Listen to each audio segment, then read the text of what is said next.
Welcome to the Outer Realm with Michelle Desrochers and Amelia Pisano. Airing live on the United Public Radio Network, 105.3 FM in New Orleans.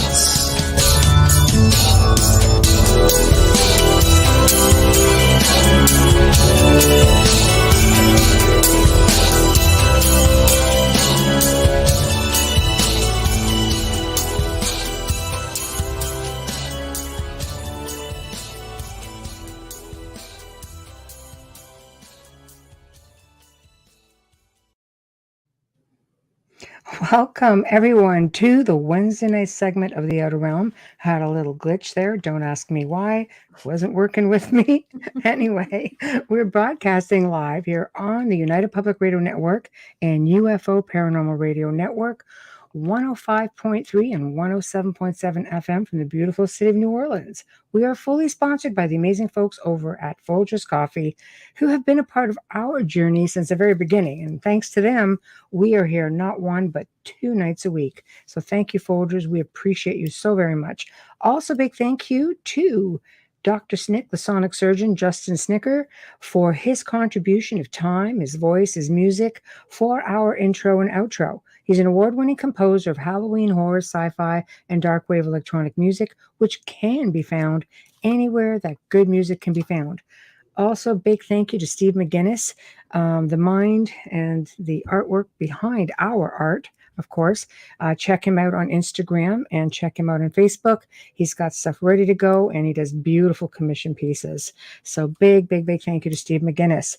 Tonight, for the first time, I'm really excited about this, and I'm really grateful that he could make it on last minute. Dennis Stone. And he's the owner of the amazing America's Stonehenge located in New Hampshire. Very exciting. I thought to myself, how have I not been here? So I'm really looking forward to hearing all about it. If you guys want to interact with, of course, us and Dennis, you're going to have to head over to one of the 8 platforms. And that is for tonight. YouTube, UFO Gods and Extraterrestrials, The Outer Realm, UFO Paranormal Radio. Then we head over to Facebook, UFO Paranormal Radio Network, United Public Radio Network, News on the Flip Side, Joe Montaldo, UFO Undercover, Canada's Most Haunted, and The Outer Realm, of course. So please remember, we will get to you guys as soon as we possibly can, but picture this like 8 chat rooms, like a super highway of chat going into like a 1 lane. It's kind of like that. We have a lot of comments that do come in from different areas, and we do try to keep up with the guests. So we will do our very best to get to all of your comments, but please be patient with us. And I see he's chiming in. So let's go right to the bio. Let's get him nice. Absolutely. Dennis Stone is the president of America's Stonehenge. He graduated from Daniel Webster College in 1977 with a degree in aviation management and was a full-time commercial pilot for over 35 years before his retirement in 2016. America's Stonehenge was opened up to the public in 1958 by Dennis's father, Robert Stone. Dennis has been involved with America's Stonehenge for most of his life and has always had a fascination with archaeology and archaeoastronomy. Since retiring, Dennis has found many serpentine walls and spirit windows throughout the site, amongst other new discoveries. He has taken numerous courses and traveled extensively to ancient sites, both in the U.S. and internationally. So please, let's welcome Dennis Stone to the show. Hello. Hi. Woo. Hi. I know. I've been waiting for this. Does she look excited? I know. Yes, I am excited. So, how are you? Doing well. Thank you for having me on this evening. Oh my goodness, it's such a pleasure. I'm just really grateful that you can do it at such short notice, because things drop off. People are like, oh, I can't make it. Oh, I've got the big C today. Like not C, like, the pandemic C. Anyway, it just seems to be recycling again. And we're just like, oh my gosh, this is crazy. But we are very grateful, and we appreciate you so much for joining us short notice. Everybody's already chiming in the chat room. What we're going to do as comments come up, Amelia will read them out, because we have probably 80% of our listenership is audio. So they're listening on servers literally all over the world, on different sites as well. So they can't actually see the comments. We're going to do something like this, so you can see them, and then you'll be able to answer, and Amelia will read them off, and then we'll go from there. So everybody be patient with us. Thank you. Anyway, where would you like to start? It's all so exciting. I mean, I always thought, I'm pretty versed in a lot of historical things and archaeological things. And I have to say, I was completely blindsided by this. And I watch all of the shows that this has come on. So I'm thinking I've probably seen this and been in awe, but not really pieced together the whole story behind it. So why don't you take us down the whole road as to what exactly is this amazing site that you call America's Stonehenge? Well, it is an enigma. We're not sure who built the site. We think it was built about 4,000 years ago. And as my dad used to say, it's a well-kept secret, but that's not our intention. So you're finding out about it's not unusual. That happens quite a bit. Next year, we'll have our 65th year that we've been open to the public. Wow. It actually has been worked on archaeologically since 1937. It's been written up, in different books and magazines, different TV shows, but it's still really not that well known, as you know. We are trying to get the word out. But the site, we think, is an ancient ceremonial site. We're located in North Salem, New Hampshire, about 40 miles from Boston, right up Route 93, exit 3. It's a very easy hike up the highway. And we're in southern New Hampshire, about 20 miles from the ocean. The biggest river near us is the Merrimack River, one of the largest rivers in New England. It's about 5 miles away. Beautiful. Yeah. In the Spigot River, which is a tributary, goes right by the bottom of our hill on the west side. But the site consists of about 110 acres today. These are stone ruins. They're rough stone constructions. They sit over the entire hill pretty much. But the main site, and I sent you a number of photographs of different parts of the site, but the main site has about 1 acre of stone structures, chambers, plaza, courtyards, and underground drainage system that covers the entire 1 acre. It keeps it dry. So somebody actually engineered a complete underground storm system drain to keep the place dry before they actually built the chambers over it. But we don't think it's a living site. We don't believe it's like, the Flintstones, where you lived in these chambers. However, they do look a little bit like some of the Flintstone homes. They have stone roofs. They do. And some of the roofs weigh up to 28,000 pounds of very, very large slabs of stone that were quarried and then placed on top of the structures, which is a little unusual. We know farmers and early settlers moved stone around. They built in New England about 240,000 miles worth of agricultural or historic walls. But our walls actually appear different than these walls. And we'll get into that in a little bit about the serpentine walls and some of the other different shapes. Yeah. But it is an astronomically aligned site, too. So ceremonial site, possibly burial, possibly a place of religious practice.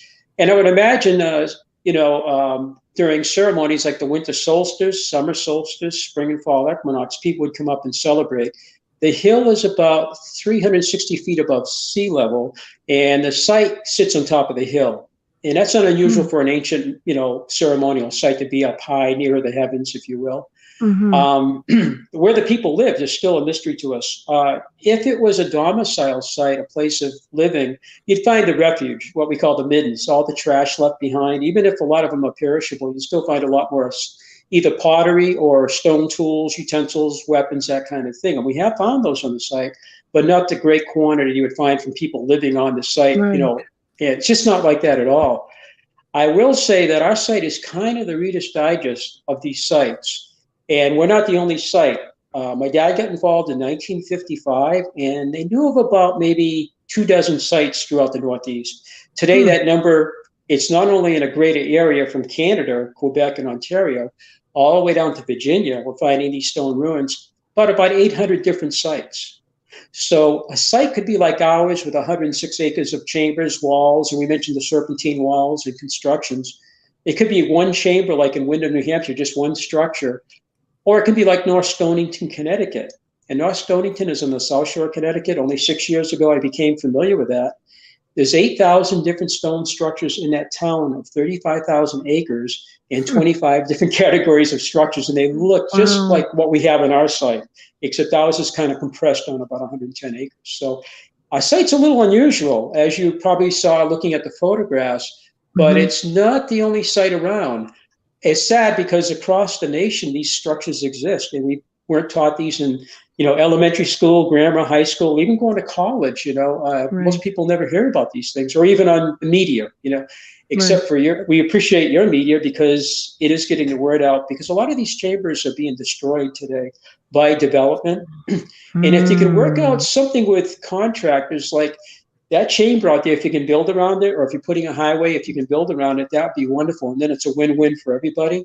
Yeah. But when my dad got involved, there's a couple of loops around Boston. There's Route 495, it's an outer belt, and also Route 128, which is part of Route 95 from Maine to Florida. And when they put in 495, there were some beehive, what we call beehive, look like a beehive kind of structures, like you see in Ireland, kind of dome shape. They're no longer there today, So 60 years ago, they were putting the road in.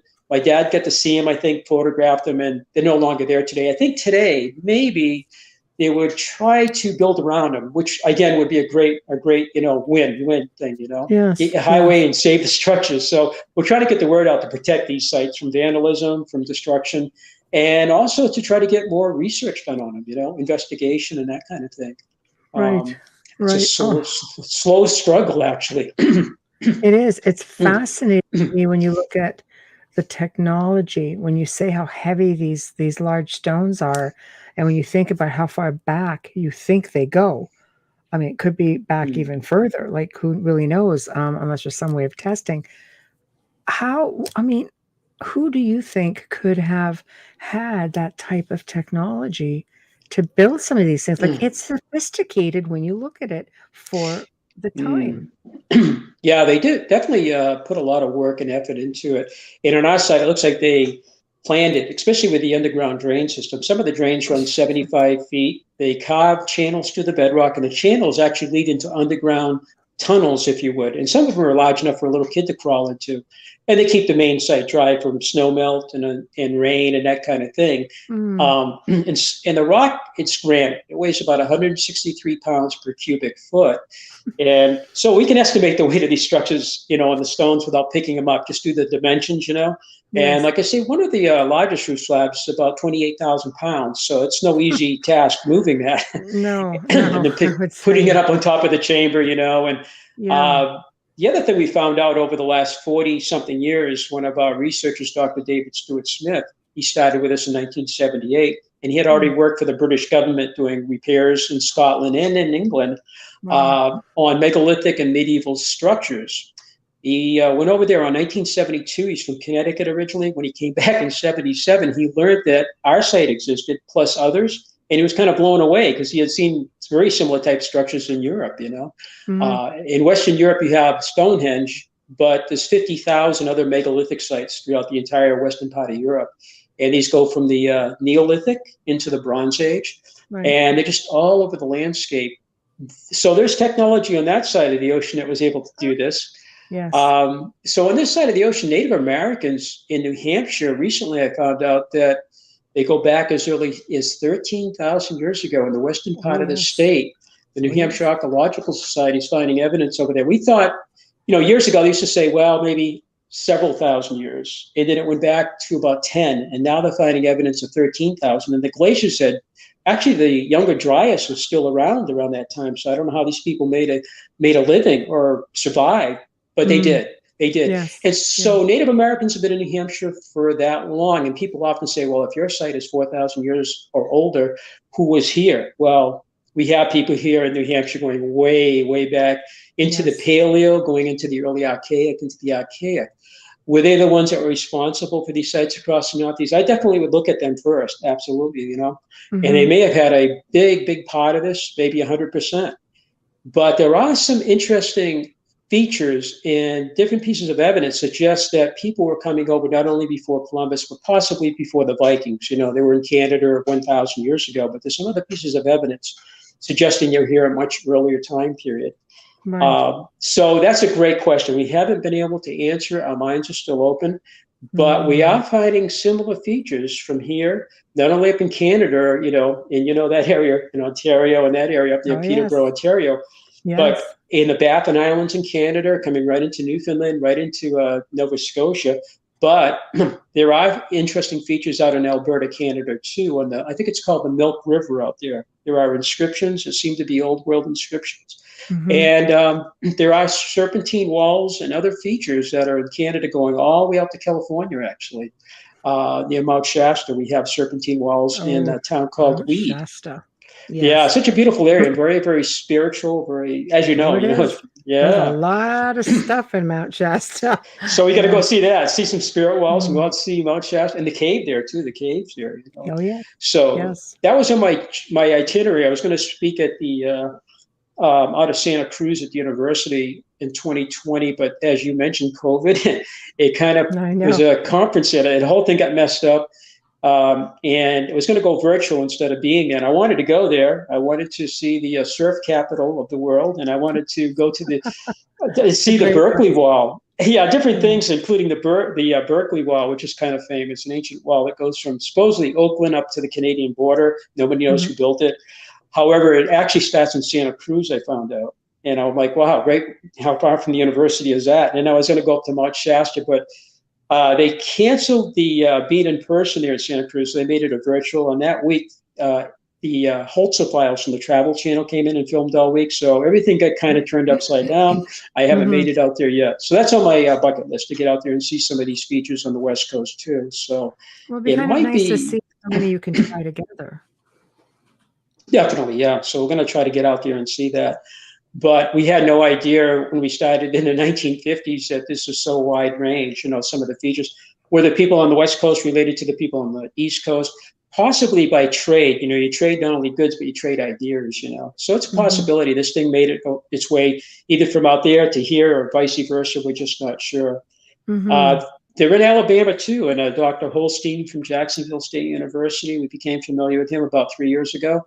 He's been working on his serpent walls since the 1970s, and we didn't know that. And he calls them rattlesnake walls. But there are cons, there are monoliths, and there are the serpentine walls in the 40 square mile area of down in Alabama. And he's going to try to eventually meet up with him at the university and show us some of these. But he's aware of ours too. So I think we're going to find out more things, not only in Canada, but in the United States too, that are there that we just are unaware of, They keep popping up. I think you do have to work with like minds. It's something that's open. I know people who are working on these sort of things, and it is fascinating. The information is definitely out there, but how can you go about carbon dating or just dating something like this scientifically? Like, do you have any assistance out there at all for this sort of thing? Yeah, they actually started doing some carbon dating on the site back in 1966. And we ran 12 different carbon datings on the site. And a group called New England Antiquities Research Association, NERA, and they have a nice website, nera.org, was formed by my dad in 1964 in our basement. And the group is still... Cool. Yeah, and my dad started that group in 64. There was a group before that called the Early Sites Foundation from 1954 to 1964.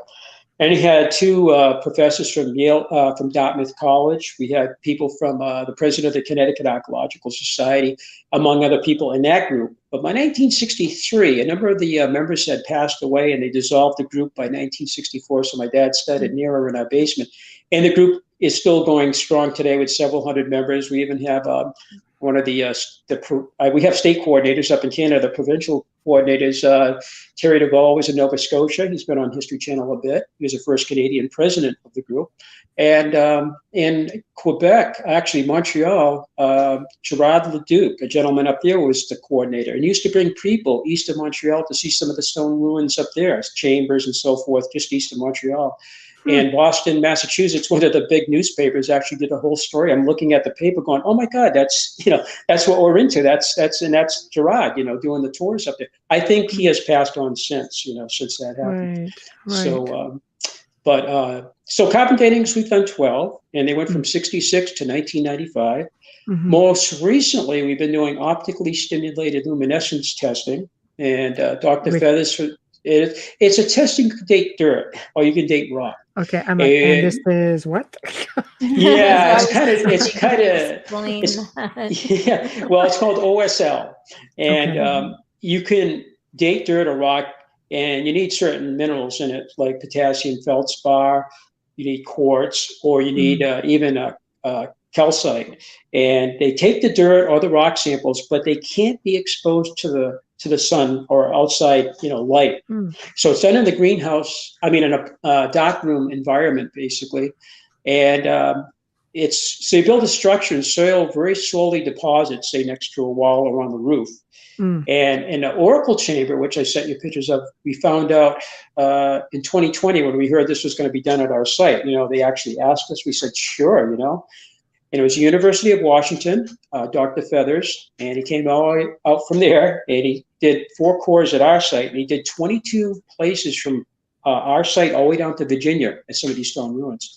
Wow. It used to take 5 years to process do the test processing, whatever they have to do. It used to take 5. Now they're down to about 2 years. He had 2 Brookhaven National Laboratory women with him, and he had about 25 people up there on the team, geologists. We had NERA members, and we had the LIDAR, and we had the ground penetration radar at the time, mapping where the cores came from. It was a whole day. It was done on 9/11 in 2020 at our site, and after that, they spent the next, I guess, week or two going right down to Virginia, taking other cores. So the Oracle chamber roof was a good candidate. We found the soil depth was between 17 and 24 inches. We thought it was only like 5 or 6 inches of dirt on top of the chamber. Wow. And it was satisfactory. They took the cores, and the dates came out just recently after 2 years of 10 of the places. The other 12 places, I think they still have to do the processing. And they're all pre-colonial dates that are coming up from here to Virginia. And a couple of them are pre-Columbus, so pre-Columbian dates. And all they tell you is when the dirt came in and covered the chamber. The chamber, as Dr. Feathers says, was there first. How much longer before the dirt is unknown. It could have been many, many centuries. The carbon dating, the 12 we took, put the earliest part of the main site back to 4,000 years before present. And we had 3,000-year-old dates from the main site also. So we think construction was around that time. So the dirt from the OSL dates seems to be something that accumulates, and it comes in from windblown particles and vegetation decay. It takes about 100 years to 125 years for an inch of soil to accumulate, unless you have erosion, washing it away. So that's a New England rate. So 24 inches could be quite a few years of accumulation. So we're excited about this new type of testing. I think it started at the University of Oxford back in the 1980s, but they're like radiocarbon dating started in 1950, but it took many years to really perfect it. Some people agree with it today. Some people don't agree with carbon dating. We get all sorts of visitors at our place, and people even say, well, I don't know, but I heard carbon dating doesn't work. But they've been using it for almost over 70 years now, and it's pretty expensive. The OSL is $1,000 per core. And they took 4 cores from our site. So you have to have funding. You just don't go around. I would love to date all the serpentine walls, because some of them are sitting on bedrock, but some of them are sitting with an accumulation of soil. And one of them actually was tested that day. And the date was that it was already sitting there at 1400 AD. So it wasn't some crazy farmer building it 200 or 300 or 400 years ago. It goes back before Columbus. And how much earlier than that? I don't know how long it took for that dirt to accumulate next to the wall where they got it, but the wall's older than that, as far as we know. So, and how many of these do you have? As far as the serpentine walls? Yes. 14. And see, that in itself, you're lucky if you find one or two on location. 14.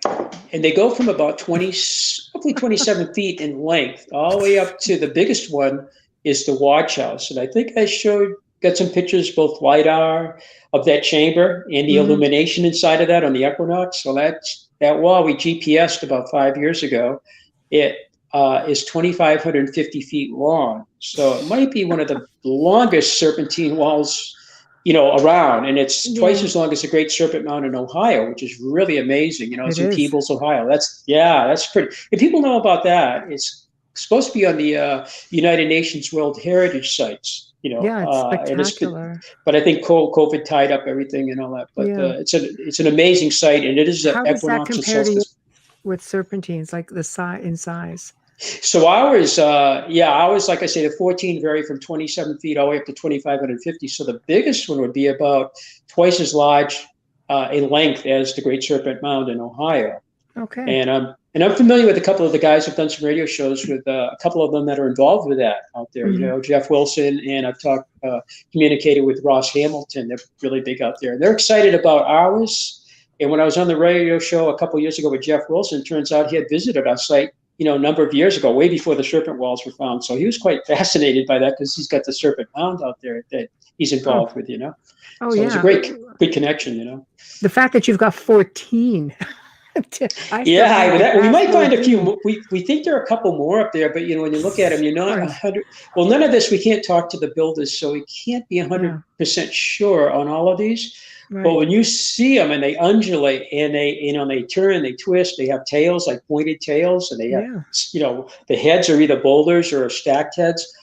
And now North Stonington, Connecticut has they have 400 of them in one town. And that's amazing. In one town, and I'm sure the residents down there probably don't even know about all of that. Hopefully they are. Hopefully they do. Yeah. So what is the significance of these serpent mounds? Because obviously they're pretty spectacular, and I mean, architecturally speaking, they're unbelievable. Do you guys know what the significance of all these mounds are? Well, again, if we could talk to the builders. Our thought today is that Draco, the constellation, may have inspired in the northern hemisphere. Have inspired people. I knew it. I know. Yeah, and they say that about the Great Serpent Mound too. And they think there's 94 of those serpent mounds going all the way out to Iowa. So when you look at the Great Serpent Mound in Ohio, which is amazing, and people, it's just an amazing structure. People should, look it up, Google it, whatever, or visit it. But they go right out to Iowa, and there are other serpent mounds. But the serpent walls might be even more, because one town has 400. We have 14, and they're in the Hudson Valley. There's 500 chambers in Putnam, Westchester, and what's the other county down there? But there's 500 structures down there, and they go right into Monticello, Woodstock, and Bethel, New York. And some of these structures are chambers. Some of these are standing stones, and others are serpentine walls. So, and they're in Pennsylvania too. So, but maybe Draco, possibly as above, so below kind of idea. I know that just for different reasons, but that's a whole other show.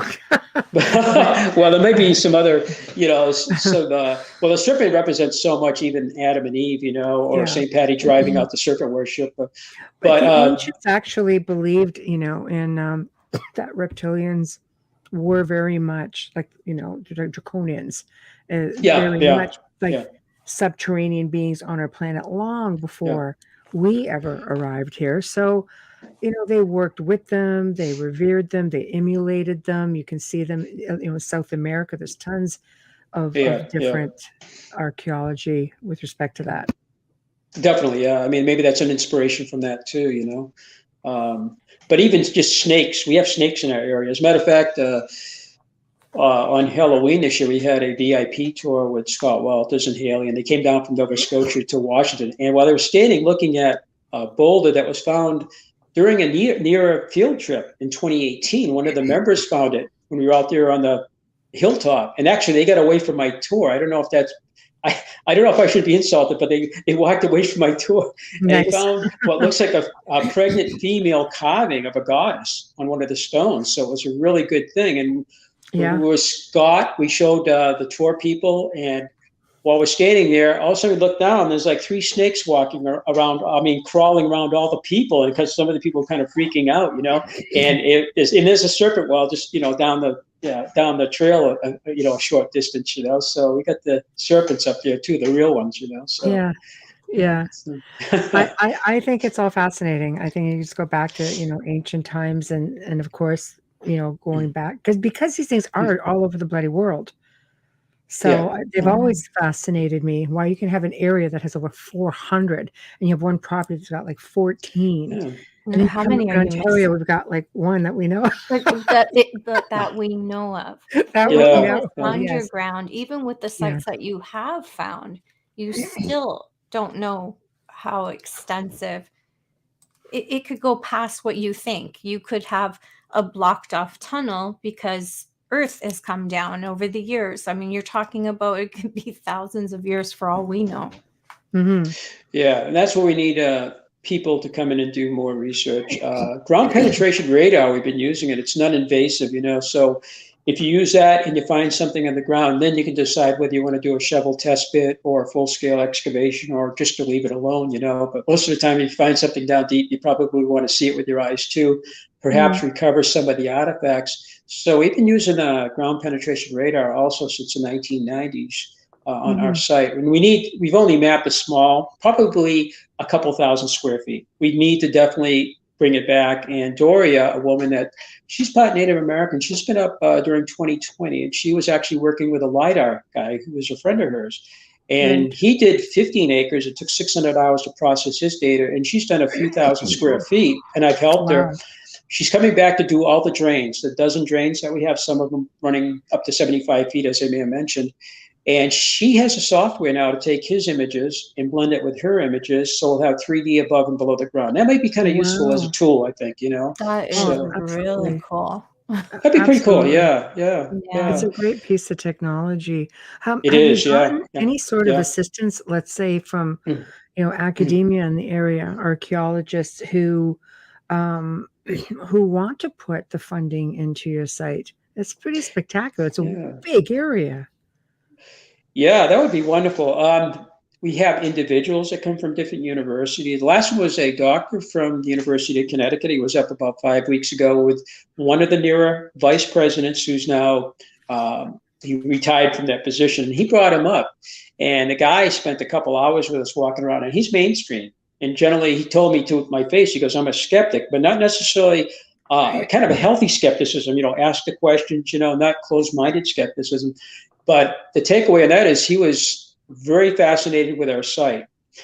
His mind is open now. He's looking at the walls, the serpentine walls, the chambers, and he kept saying things to me that was very encouraging. And after I heard from that gentleman that actually introduced him to our site, the guy that was a vice president of NERA, he lives down right near North Stonington too, and he showed him North Stonington.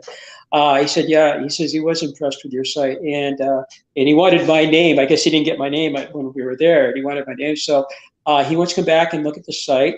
He's getting ready to retire. He has a lot of pull, a lot of influence down there, and he knows some of the skeptical archaeologists too. And he is aware of the OSL dating and the carbon datings.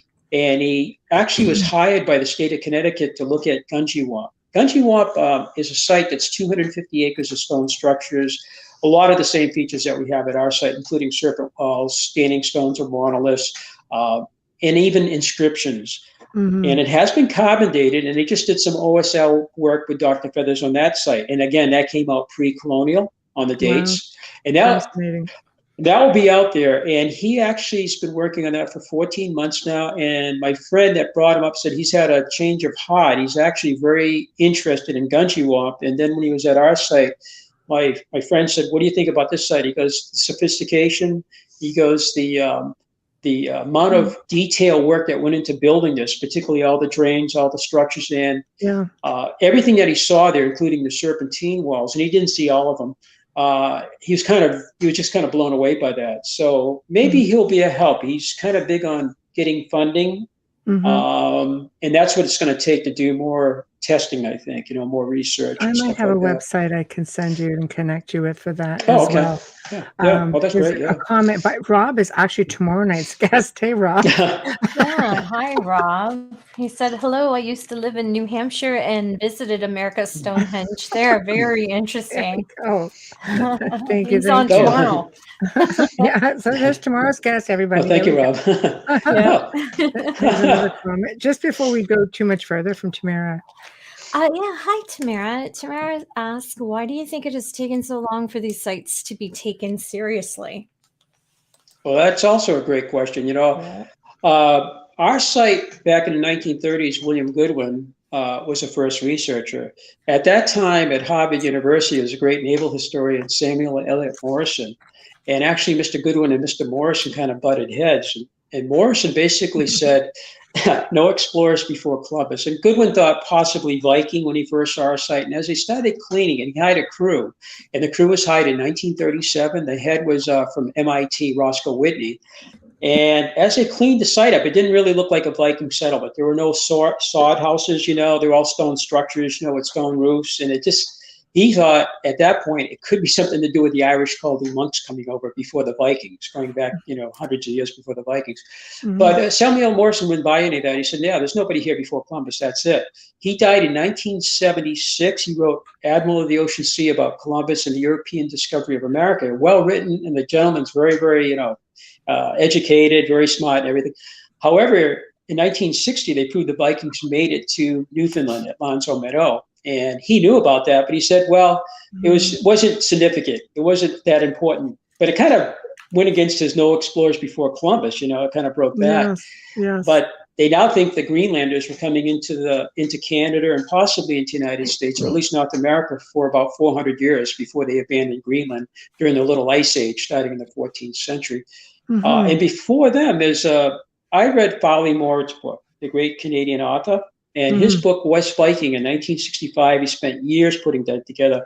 And when he put the book out in 65, he said, there's something missing. There's artifacts, which are these stone columns or cairns up in Baffin Islands and some of these boat-shaped stone foundations up there and sod-shaped foundations, which he eventually explains what he thinks they were, are still up there today. And he goes, somebody was here before the Vikings, way before the Vikings. And so if you read his book that came out a little over 20 years ago, and I just read it again, I read it 20 years ago, The Far Fares. He talks about people coming over here before Christ from the old world. And it's a fascinating book. He's so well researched. He spent from 65 up to 1999 putting that book together. Wow. And I don't know if he's still alive. He must be pretty old now if he's still alive, but it's a well-written book. If anybody wants to get into early visitations across the North Atlantic, he goes over to Europe and everything, explains who the Albans were, it's fascinating. We were just in Iceland, and Pythias, a Greek merchant from Marseille, France, actually made it up there in 306 BC, 1,500 years before the Vikings were in Iceland. And when I visited Iceland, they talk about it up there. I didn't even know if they'd mention it. At least they talk about it. Yeah. So before Christ, the Greek merchant, he's famous. He's the one that associated the lunar cycle or the daily cycle of the moon as the Earth turns with tides. Nobody had actually put that together. Tides come up and go down, the Bay of Fundy and all. But anyway, he actually associated those two. Plus, he did some stuff with navigation. He was a very, very smart individual, but that was 1,500 years before the Vikings made it to Iceland, So Europeans, they were up there already. Really fascinating. He thinks they made it to North America. That's the other point. They went across Greenland, which they called Krona, like the goddess or the god of time, Cronus, and he made it into the Baffin Islands, and the structures are still up there today. And he's got pictures of them. It's just stuff that's amazing. Yeah, right in Canada. Yeah. I totally believe that. That makes a lot of sense. Not surprising. They find ways. They were seafaring people. And they were. The cold, they were not overly affected by the cold. Anyone could have done it. They most certainly could have. Yeah, they're hardy sailors. Yeah. Oh, absolutely. Yeah. Have you considered maybe opening up the property to universities of archaeology and saying, hey, our site, I would be willing to let you bring your students in. They do it in, Mexico, South America. Yeah, they do. Yeah. Students go in and they go and work at certain pyramids and certain sites. It may be a great way just to get your site excavated and somebody's getting an education at the same time. Yeah. It may be a good way to get funding as well. Well, that's a great point. And we are always open to researchers, like to see the proposal, but we would welcome that, we always have, My dad always found it very difficult to get universities and schools. Individuals would come up, from different universities, but the schools usually send their students around the world, to other places. In fact, my friend, I mentioned her, Haley, she actually was in school for archaeology and took physics and astrophysics and all that. And she ended up in Mexico digging. Not in the United States, she ended up in Mexico for school. I had a friend who did the same typical, thing. Yeah. I say let's Wow. open the doors to like Yeah. people out of Europe and Mexico. Come on And up come up here. here. Come We're up here and sending a lot dig. of people Yeah. down there for Yeah. sure. This I is think just these like sites amazing. need to be looked at, protected, conserved, and researched. They Absolutely. really do, because there's Mhm. so many of them. Our late David Stewart Smith, as I mentioned, he died in 16, just as I was finding my first serpent walls. And he was fascinated by that because he spent almost 40 years with us. And he walked out in the woods and didn't know. But once he saw them and your eyes open up, and because we clear out some of the brush, it's like, how did we ever miss these things? My dad died in 09, and so many others have died before that never knew that we had possibly serpent walls. And of course, that they go across the nation. But David said, I think we have an ancient lithic or stone building culture across the Northeast. And that was back, I think, in the 1980s, he told me. So he'd have to expand that, I think, across part of North America, probably.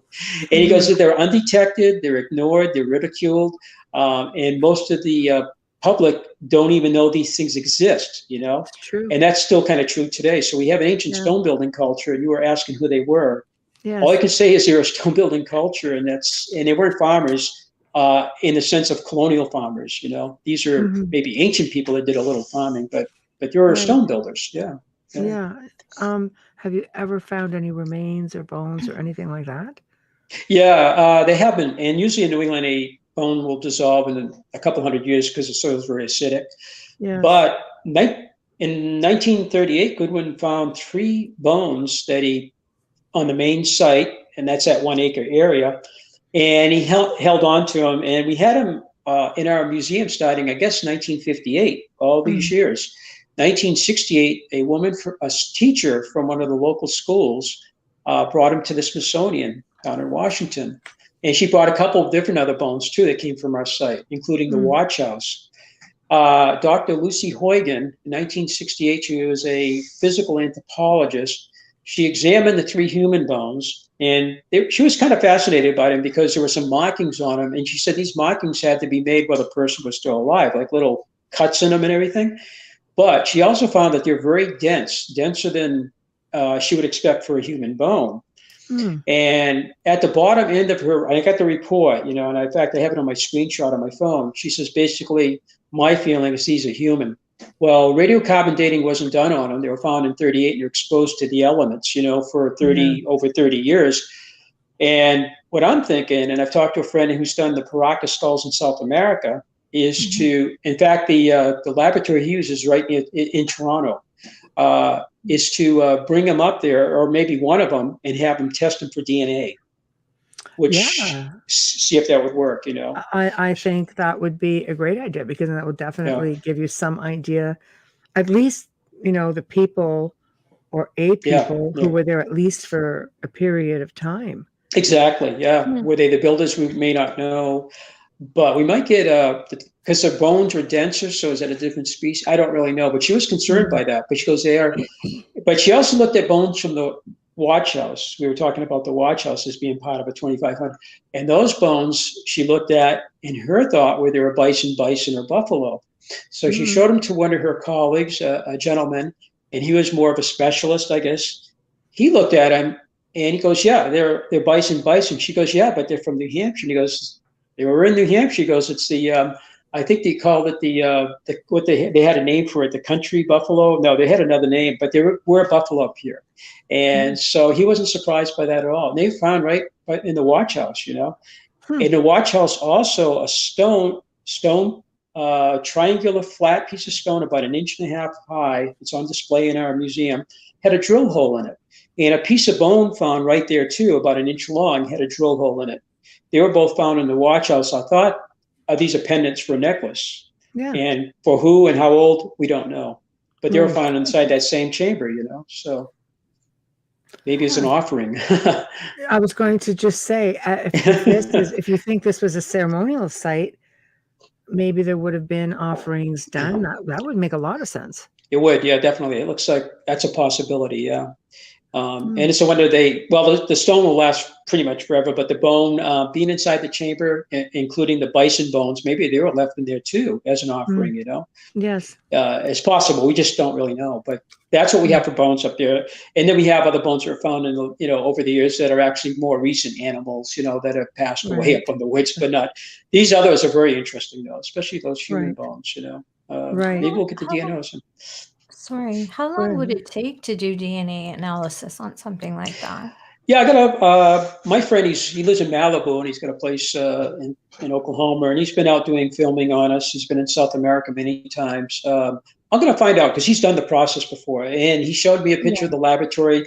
I used to fly into Toronto all the time. I probably could have maybe got a Uber and gone over there and talked to the people in person. I said so many overnights, so many near your airport up there in different areas, different like the Salmon Hotel. I don't know, we stayed all over the place up there, but I bet I could have gone over there and talked to them. The airport strip is quite hot in Toronto. I was born and raised in Toronto, so yeah. We did a lot there. So, and that's where the laboratory is located, and he sent the picture of it. So he's had, in fact, I got to talk to him because he's going to try to come out this spring. He wants to take some samples off the Oracle Chamber roof where we got the cores and do some laboratory testing with those. He says, "Yeah, I'll come out there after New Year's." I said, that's going to be frozen until about May. The ground. I will now because he's living in California. He thinks it's warm. I have to keep reminding him it's not. It's not like Malibu. It's the East Coast, yeah. It's the East Coast. Yeah, so it's freezing over here. Yeah. Then we get mud season. So I said, you don't want to come here in mud season either. So maybe the summer. So summer is perfect. Then he could come just in time for whale watching. Oh yeah. So there you go. Yeah. I love it. Yeah, definitely. All right. Tamara asks, so do you feel we have lost a lot of historical sites due to the idea that removing historical sites was a way that the history of the Americans was rewritten by our forefathers? Yeah, it's possible. I mean, I don't know if it's like an active thing, and maybe in some cases, possibly. A lot of it's just like ignoring these sites, But I will say some of the archaeologists, some of the really mainstream ones that are really close-minded, I guess, my opinion, is they say, why are people wasting the time on these sites, like our site and some of the other sites? Some of the archaeologists, why are they wasting their time there when they should be looking at legitimate sites? And I'm like, Good old academia. Good old academia. I don't even know how to answer that, And who are they to judge that? It's just crazy. It's history. This is the stuff that they want. They want to see remain buried. This is what they want. They don't want this to surface, and they are because, we're going climate change and let's face it, things are scaling back. We've got ice melting everywhere, and they're finding all of these things, and they don't want to. They don't want to talk about that. They're afraid they might have to rewrite history books. That's part of it too. They're doing that with the cancel culture, anyways. No, exactly. Trying to. We've been in different things like Forbidden History, on a show or in books too. Yes. But I think there's a prejudice too. Maybe they don't want to know the actual past, but when you go to school and you get a master's or doctorates in history or prehistory, and then you learn that you may have learned it incorrectly, and you're now teaching incorrectly or writing books. It's kind of like if I learned after all 42 years of flying that I was doing it all wrong, I guess I'd have to swallow this big pill. I don't know, but it's a little bit. I mentioned Samuel Eliot Morison, No Explorers Before Columbus, but John Wesley Powell at the Smithsonian in the late 1800s, he was the head of the Department of Ethnology. He basically said, if you find any pre-Columbian Old World artifacts in the digs, a lot of the mounds out west, there may have been a million at one time. If you find any of that, you have to basically disavow those. So it's called the Powell Doctrine today. So basically, if there's any evidence of ancient stuff here, and it could have some connection with the Old World, for instance, whether across the Pacific or across the Atlantic, you have to basically not pay attention to it. So that kind of set a little bit of the tone too, and that was 130 years ago. Yeah, the Smithsonian are known for, disposing of things and hiding things like the bones of giants that a lot of the indigenous people have found. They used to dump those in the ocean. I heard that in the Potomac River too. I heard that too. So you know what? Note to self, I shouldn't say it, but yeah, maybe not the museum you want to deal with if you're finding something really significant right there. I'll leave that right there. Send the hate mail to our producer, not me. Sorry. Send it to Joe Montaldo at UPRN. Yeah, that's right. We do that to him all the time. I have to wonder, and I'm not a conspiracy theorist, but I do believe every theory has some truth. Do they not know what's there, or do they have documentation?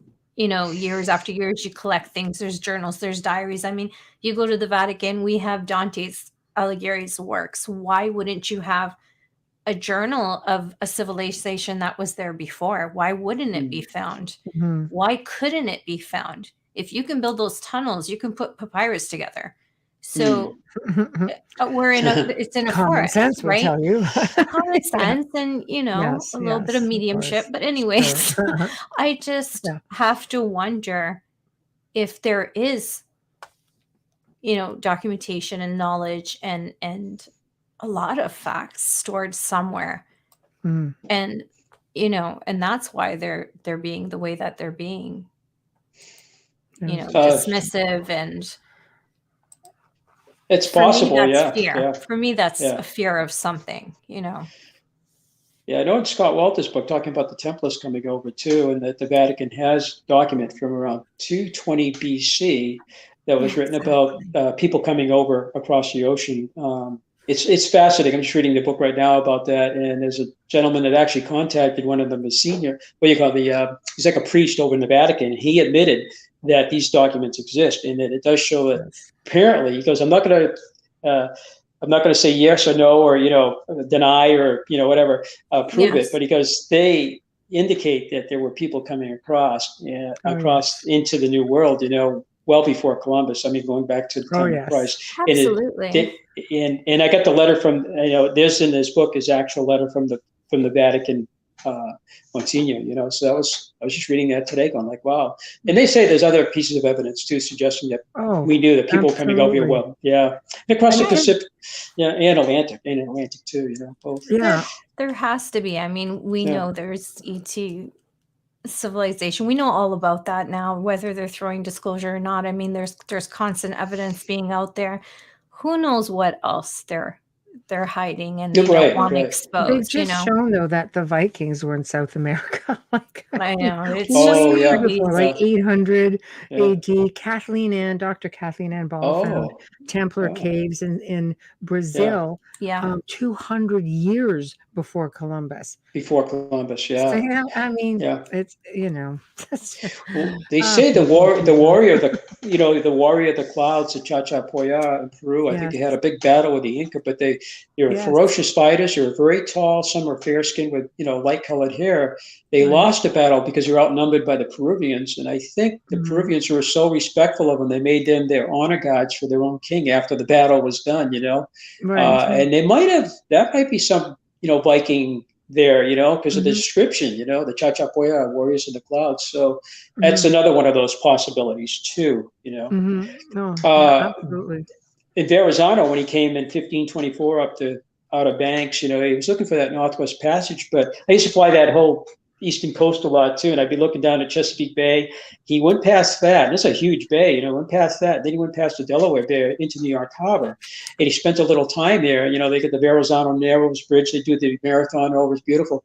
Then he heads east, southern coast of New England. He gets into Narragansett Bay.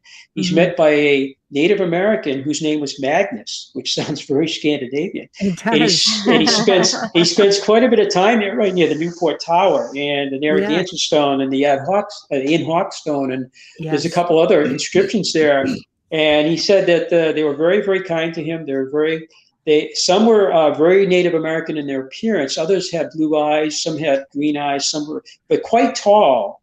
And Roger Williams, 90 years later, got there, and he spent time with the Narragansett, and he remarked on that too. So two different sources, from what I understand. And I'd like to see a little bit more about that before I'm 100% satisfied with that. But I've read that in a lot of different books and in different publications, even in the NERA Journal, that group I mentioned. Sounds interesting. It sounds like, again, old world visitors intermarrying with Native American, and they would be dressed like them, but there'd be some traits of the, the European in them too. 100%. Possibly, 100%. yeah. Oh, Some believe, I completely believe that. Absolutely. yeah. Absolutely. And they say the word Narragansett could be a corruption of Northgate settlement to do with the Vikings, But again, is that accurate? I don't know. It's just something I throw out there. I hope I'm not putting out bad information, Yeah, but no. Well, I mean, you're allowed to hypothesize. Everybody hypothesizes. So, absolutely. Yeah. Talk to us. You mentioned at one point, like the oracle chamber. Yeah. Can you tell us a little bit about that? Yeah, it's a larger structure still intact on the site. It runs north and south, as I mentioned, out of True North. As you walk into it, you're kind of walking in. It runs north and south, but the entrance actually is kind of facing the west, and it's missing its roof lintel today. And we have photographs that a beautiful lintel over the roof. The picture's taken in 1920, and one was taken in 1900, according to Goodwin. It's in his book. He wrote in 1946, The Ruins of Great Ireland and New England, one of his 4 books he wrote. And there's some beautiful pictures of the oracle chamber with its entrance still covered with, I believe, 3 roof slabs, including the lintel. Those stones are gone today. Dave Stewart Smith looked at them starting in 1978. It's like, where are they? Who took them?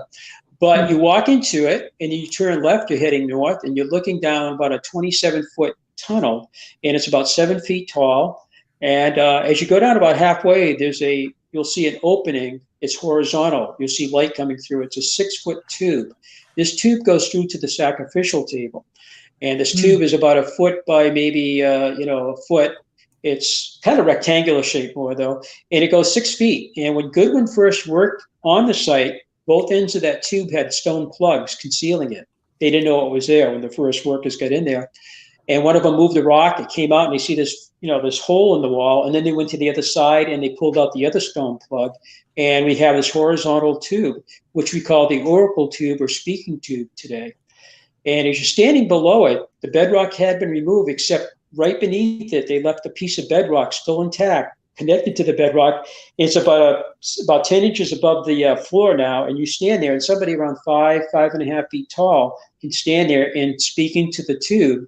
And if you go outside by the sacrificial table, there's a ramp. And the ramp is on the west side of the table. And if you stand there, it could hold probably 30, 40 people. You're looking down at this table. When somebody speaks, the voice comes out underneath the table, kind of an acoustical thing. Right. And just 3 years ago, during some vandalism, we found that end of the tube, 6 feet from the oracle chamber where it goes in, is actually flared, kind of like a clarinet or a trumpet end. So it actually widens out. So when the sound goes through it, it helps to amplify it a little bit.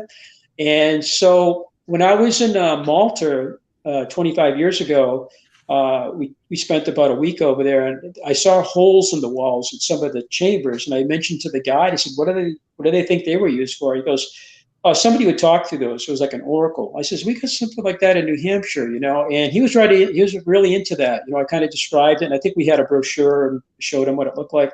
So we think during a ceremony, perhaps a wedding, a death, perhaps the solstice, equinox, people would stand up there, watch a ceremony on the table, and hear this voice coming out and thinking it was a god, a spirit, or somebody speaking to him. And you can do it today. You can actually go there and we can do that for you today. It's pretty cool. Yeah. So there's no other function for it. It's not a smokestack or anything. We do have a chimney at the far end. As you continue past that, there's a hole in the roof. And until 1959, there were 2 stone louvers, and we have the photographs. I don't know if I sent that to you. 2 stone louvers that could be adjusted to adjust a draft if it was used for a fire. And somebody stole them in 1959, I think the second year we were open. So we no longer have those louvers. There's 5 closets in that beautifully made closets inside the oracle chamber. There's a bench seat across from one of them. It's carved right into this rock, and there's no tool marks, no metal tool marks. They took a 90-degree cut in the rock, and you can put about 3 people sitting there, and you're looking into this beautiful stone closet, if you will. And we think maybe they put something in there like an offering. And there's 4 other closets in there too. There's 2 carvings, one of a deer, but it really looks like an ibex. And if you look at the Iberian ibex, in Western Europe, there are different types of ibexes, and it looks like the Iberian ibex, which is where Dr. Barry Fell from Harvard University thinks these people came from. because of the inscriptions that were found at our site, very controversial. They were found, some of them go back to the time of Mr. Goodwin, others were found in the 60s. He visited us in 1975. He was at Harvard University, and he was the head of the Epigraphic Society, a group of like 1,200 people that studied ancient scripts across North and South America. Originally from New Zealand, went to school in Edinburgh, Scotland, and then he came to the States. And he wrote America BC in 1976, Bronze Age America after that, and Saga America. So he wrote 3 books and did a lot of publishing, and he died in 1994. Wow. And he said the 3 types of script he found at our site, as well as all over the Northeast, is Libyan, Celtic, and Phoenician. He said they came out of Spain, because we know the Phoenicians originated possibly in the Persian Gulf, and then they were in they were in the Middle East. They were the Phoenician coast, Syria, Lebanon, and part of Israel, the Golan Heights. I thought that area in there, and Tyre and Lybos and Beirut are all Phoenician cities. And they went across the Mediterranean, setting up 50 other cities for trade. And then they ended up in Spain and Portugal. They might have made it to the British Isles, into Scandinavia too. And then they set up 50 trading colonies on the coast of Africa, Hanno. I think it was 7 trading colonies they set up. He feels they launched off of Spain and Portugal, and they came to the States just like where Columbus launched from. And that's Iberia, and that's what this inscription looks like. The deer carving really doesn't have the antlers of a deer. It looks like the horns or whatever on the ibex, and you can Google that. It's like, wow, it looks just like that. The other carving they found in 1967 near the exit, it was a window, not really an exit. It's because of wear and tear and vandals and stuff, the hole got bigger and they made an exit out of it. It was a window. We think the sunlight would come in there and illuminate that ibex carving. Actually, we got to try that. We got to actually go up there and try it. Part of the problem is still on too many trees blocking the sun coming in from that direction. We just did a complete forestry thing over 2 winters with a licensed forester, and we got to see the watch house illumination for the first time. Wow. Before 2020, you could never see it. There was just a dense forest there. You couldn't see it. Yes. So the Oracle Chamber is interesting. It was named because of the Oracle Tube. It has 2 underground drains. One of them runs 45 feet just to keep the structure dry, and then it has it has a bed underneath that Oracle Tube. If you are standing there and look down by your knees, it's a big hole. It was man-made. It goes right to your left, 8 feet, and has a window. You can actually lay in there and you could be looking out this window.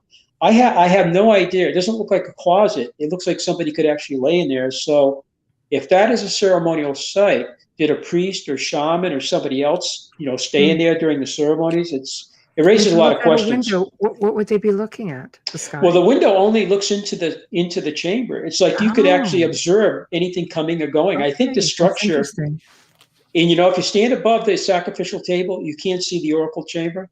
It blends into, to the left, there's actually a natural ridge of bedrock. They call it a sheepback. It's like a ridge. They artificially continued that on the roof of the oracle chamber. And then when you're standing up there, like there's a chamber down there. Right. So I think like the Wizard of Oz, if somebody was in there talking, people above would be like, oh my God, it's a spirit or somebody, possibly, kind of like the Wizard of Oz thing. Don't pay attention to the guy behind the curtain, I mean, for a farm, this makes no sense when you look at that chamber. It makes no sense at all. But it's an amazing structure. In the 1800s, some of the site was taken away. Some of it was taken away for the stones for other building purposes. So maybe 25 or 30% or something like that of the site's missing. So you see the foundations of other structures, where there are more oracle chamber structures. There's one area I think there was probably a similar structure. You can see the remains, but the roof and part of the walls are gone today. So there may have been another structure somewhat like the oracle chamber just to the south of it, So it's unfortunate it's not there today. Wow. That's that's fascinating. It's just, there's just so much, to piece it all together with, you'd almost need information from other spots. You do. You really do. You got to, look at other sites too, No, absolutely. But the one thing that you say, scaling back all the trees, it just makes me realize, because there's another site I'm familiar with where things like this are starting to surface. They think it's one thing, and it may be partially, but it's starting to look like if they uncovered it, they would not be far off of what Oh, yeah. your area is like. Yeah, Interesting. I'll Interesting. send you that information. It may be Yeah. good to you guys to collaborate or something, because I'm thinking, you could probably give each other answers. Is that just based on the people that are kind of working it over there as well? But the constellations is something that interests me, because that seems to be something that the ancients would do. They would build on power spots. So I'll back up 1 minute and let's talk about your site being a power spot. Stargate, Gateway, the ancients always built these sort of monuments in places that they believed were power spots. And that usually did align with the constellations in many cases. Do you think you fall under that? It's possible. I mean, there's different areas. I'm not an expert in that area, but I will say that there is a earthquake. It's a joint. It's another part of the earthquake fault line called the Clinton-Newbury fault line. It goes from Newbury, Massachusetts, which is to the east of us on the coast, all the way down to Clinton, Mass, which is southwest of us. And the whole hilltop is bisected by this fault line. So that might be interesting. I know Machu Picchu has that too, and about 700 of the stone circles they're in Scotland is about 700, but in Wales going into England, there's about the same number. And my friend Maria Wheatley's big on power on ley lines. She's on vortices. She's written about it. She's been on History Channel. Yeah. And I think you might have her as a guest eventually. She'll really get into that. Yes. Oh, she's wonderful. And that's her. That's really her expertise. And her dad visited us back 40 years ago. He was an archaeologist. She's an archaeologist. She lives right by Avebury. She's already done a little bit on our site using maps and stuff. And she's been trying to get here for the last 2 years, but COVID kind of messed it up. She did make it to everything else. I call it the dark ages. She did make it to Chaco this year, and she was in Malta recently. But she says your site is powerful. So when she talks about our site, or if you have her on a guest, get her more into the details of that. I will say, we talked about ley line. She says you have to have 5 points to make a ley line, according to what they have in Europe. She goes, in the States, sometimes you just need 2 points. But she goes, with all the research they've been doing for decades and decades, she goes, really, you need 5 points. But I will say that in 2012, my son Kelsey was using Google Earth, and he went along the summer solstice sunrise alignment. He just took it across New England. He continued, and what they did in the 70s, they looked on hills around us to see if there was other structures, and there are, where they aligned up with some of these astronomical alignments, and some seem to be. But back in the 70s, you had to actually go over there and look at these hills on private property. It was difficult. Today with Google Earth, it's much easier, So he took Google Earth around the world, and he ended up over in England, and he's been to Stonehenge a couple times with us. We took him over there, and he said, gee, this looks pretty close to Stonehenge. And as he changed the scale, he blew it up, and all of a sudden Stonehenge appears. So that line that goes from the astronomical center, it goes through a stone circle, then it goes through a stone monolith, which is a summer solstice sunrise monolith. And the monolith is actually shaped with an asymmetric top. And when we saw that, because the stone's always been there, and when we cleared it out starting in the 70s, so that's kind of funny. Most of our monoliths have a point in the center, kind of like an arrowhead. But, most, but not all. But when we opened up the clearing to the horizon, all of a sudden we could see the horizon about 5 or 6 miles distance. There's 2 hills that intersect, and they intersect the same shape as the top of that rock. So the rock kind of fits into the notch. And in Europe, they call those horizon features. You'll have the notch, or a little hump, the stone you call your foresight, then you have your back sight, kind of like a gun sight. Then you watch your object rise or set over these. So we're quite amazed about 50 years ago to clear that out finally and see that. So my son took that line right across that whole thing, the center, the stone circle, which is where we think you stood, the stone itself, the far distant notch, and he went across to England and he blew it up, and that line goes right through the center of one of the trilithons at Stonehenge. It was just kind of neat. It's like, if that's a coincidence, I'm like, wow, and I said, it was just after my dad died, and I wish you could see that, because we've been looking at that stone for decades. We never knew that if you had X-ray vision like Superman. After that, my son taught me how to use Google Earth a little bit. And if anybody can do this and are good at this, please do it and tell us if we have any errors, if we're making mistakes. But true south, and not magnetic, but true south goes through Machu Picchu. The winter solstice sunset goes through the moon pyramid at Teotihuacan, which we've been to. Not the sun pyramid, but the moon pyramid. Yes. The equinox sunrise goes through Pueblo Bonito. at Chaco Canyon. Again, is this a coincidence? I don't know. But the sunrise goes through the pyramids on the Canary Islands, which I didn't even know existed. We took it over there, and it goes right through the truncated pyramids. And the August 1st sunrise goes to the Great Pyramid in Cheops. So it's something that some people are interested in. Others will say, it could be coincidental, but there's a lot of coincidences there, you know? Yeah. I don't know, it's interesting, but there are ley lines on our hill. And I have a friend that was the one that set up the Santa Cruz West Coast Dowsers thing. And she's done a lot on our site. She goes, and I've tried the sticks myself. She says, I'm pretty good at it. I don't know, but right. My dad found the first well at our site using a dowsing rod back in 1958. You know, I didn't even know he was into that. You know, he told me years later. Yeah, I'm not surprised. I think it's fabulous. You know, so before we continue, why don't we do, Amelia? Do you want to just do a station ID right now? Yeah, not a few problem. minutes and do that. And just to answer Ron Watson, yes, we can see your comments and questions. So go ahead, fire away. Okay, go ahead, Amelia. There's a lot of them, that's why. You are listening to The Outer Realm with Michelle Desrochers and Amelia Pisano, comes to you live from the beautiful city of New Orleans on 105.3 and 107.7 FM radio. Tonight, we have, for the first time, Dennis Stone with us, and we are discussing America's Stonehenge. If you missed it, don't worry. You can stream or listen to our archives on the platform you normally use. And a big shout out and thank you to the amazing people at Folgers Coffee for fully sponsoring our show from day one. And we thank you for your continued support. And also a big, huge shout out and thank you for our intro and outro to Dr. Snick, the sonic surgeon, Justin Snicker, award-winning composer and musician. You can find his music on Amazon and Bandcamp and find him on Facebook and Instagram. Speaking of which, if you are watching us right now on our Facebook page or you are watching us on YouTube, please hit that subscribe button and our like button as well. Just saying. I was a little disconnected because you caught me off guard because that's early. I'm like, ugh. I know, that's okay. That's okay. I just figured we would do it because then we can just move on to some other stuff. Curiosity, because you mentioned that you had the Holzer files filming there, and I know you've got different people, paranormal investigators. We've talked about that coming onto the site.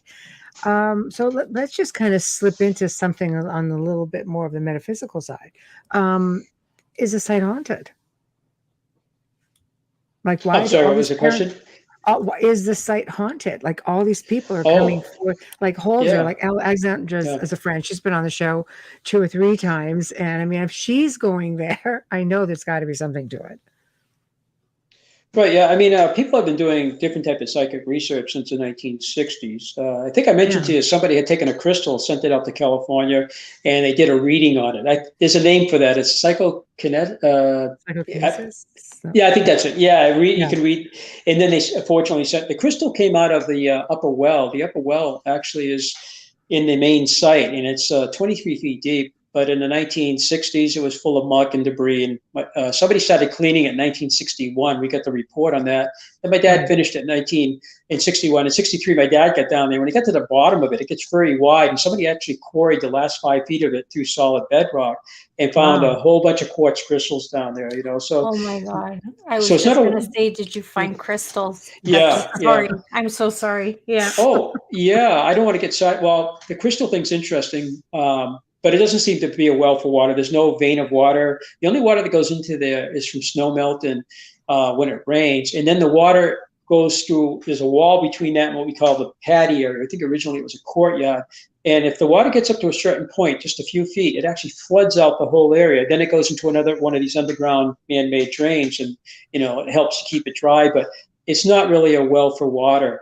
We think it is a mine shaft to extract the quartz crystals, and we're not still sure about that. But my dad wrote that up in the New Hampshire Archaeological Society, their newsletter in 1963, and we got that report too. And then somebody did the reading on it in California, and I have that report. I wish I had it here to tell you the details of what they felt. I just don't have it in front of me at the moment. No, that's okay. That's okay. I just thought I'd ask.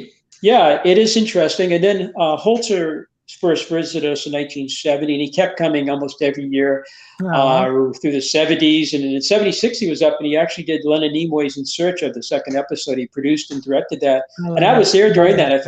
And I actually thought he forgot he actually did that, at the time, Yes. And then he passed away in 2009, like my dad did.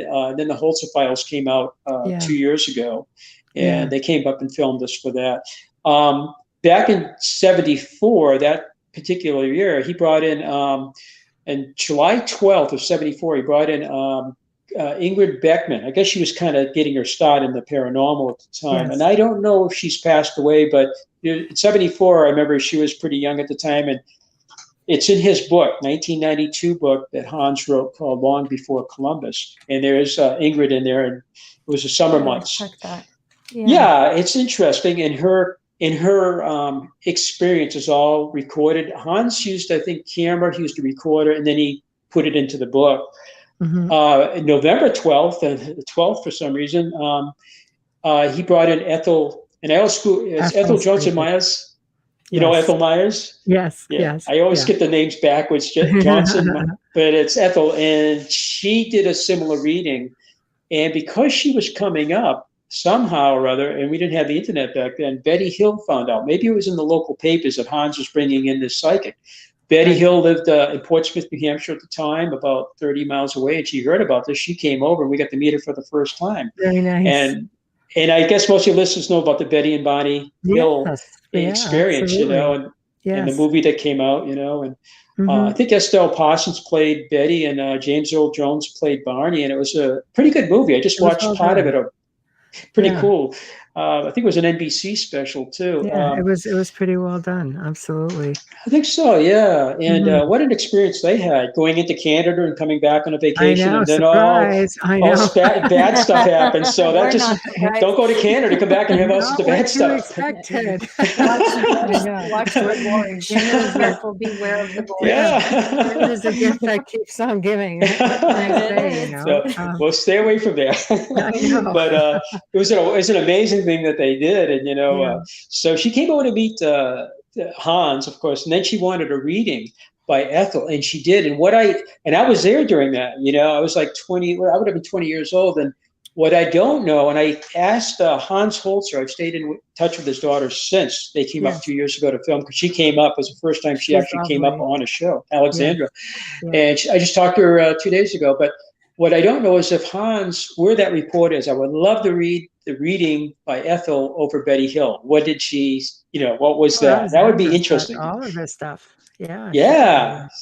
So that would interest, I think, myself among yourself and probably your listeners too, to see what that reading was. If Alexander wants to dig it up and come on the show and bring you one, and you just kind of collaborate on that. I can mention it to her. Yeah, she's really wonderful, and she's in New York City, and carrying out her dad's she's been on the work. show 3 times. Yeah, she's she has. Oh, okay. So proud give to her a call call. That's why Proud to Michelle call her suggested it, because we're actually friends. Yeah, absolutely. Oh, that's great. She does want to come back and do another thing at our site, eventually, but she's got like 5 or 6 kids, so she's very, very busy too. She is carrying on dad's work.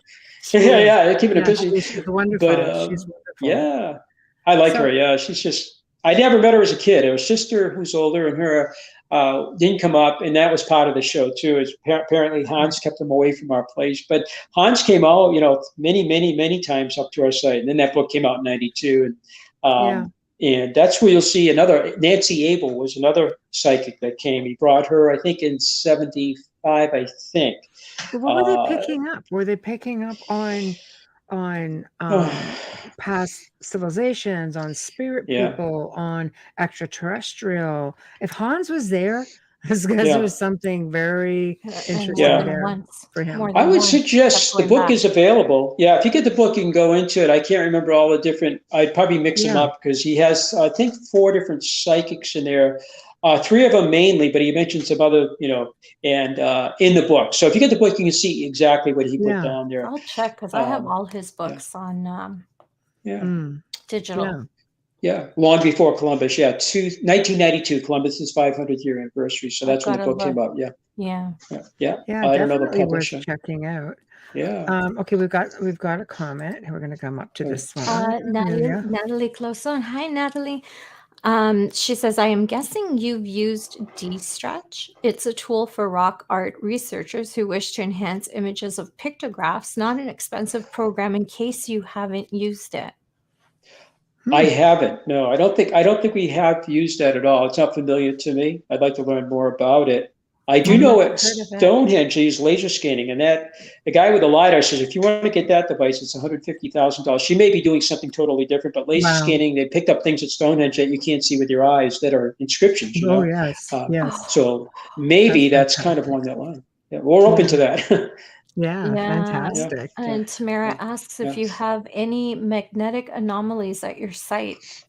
We do. We get a lot of, well, every time they come up to film us, whether it's Ancient Aliens did us with a drone and everybody's having problems with the batteries dying up there, the GPS not aligning. The one guy was doing infrared.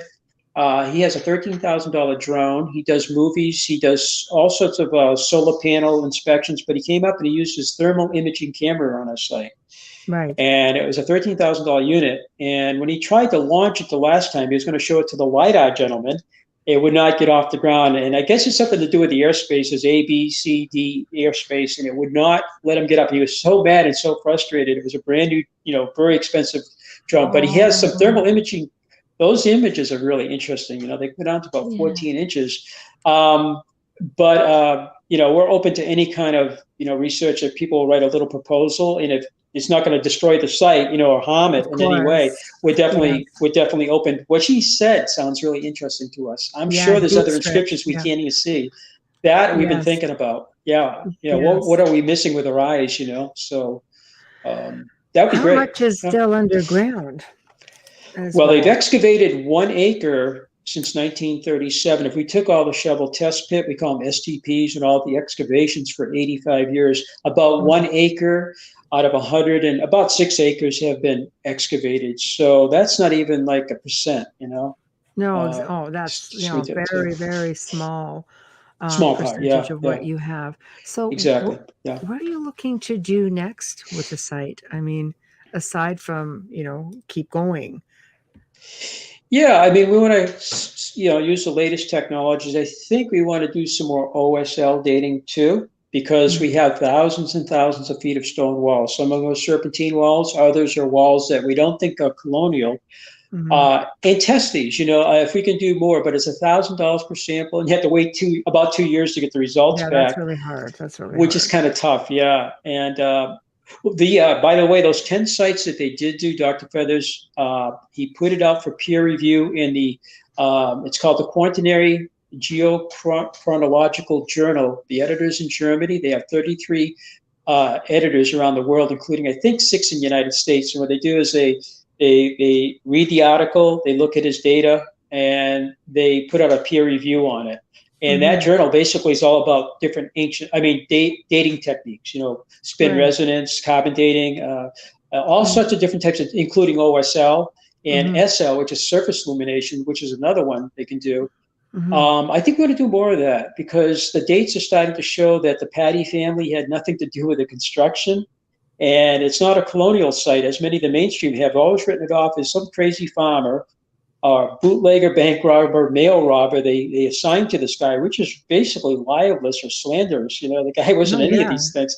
And they said he and his 6 husky sons built the whole site. He actually had 2 sons. One son died in Boston at 17 years old for some reason. The other one, his name was Seth, and he survived into adulthood.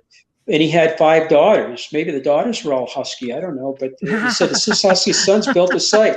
It doesn't look like a farm. And why would they waste their time? They had to make a living, And he was a shoemaker I don't by think trade. They would waste their time with that. I know. Like you say, you have to live. Your land is what sustained you. So you're going to use it to sustain you.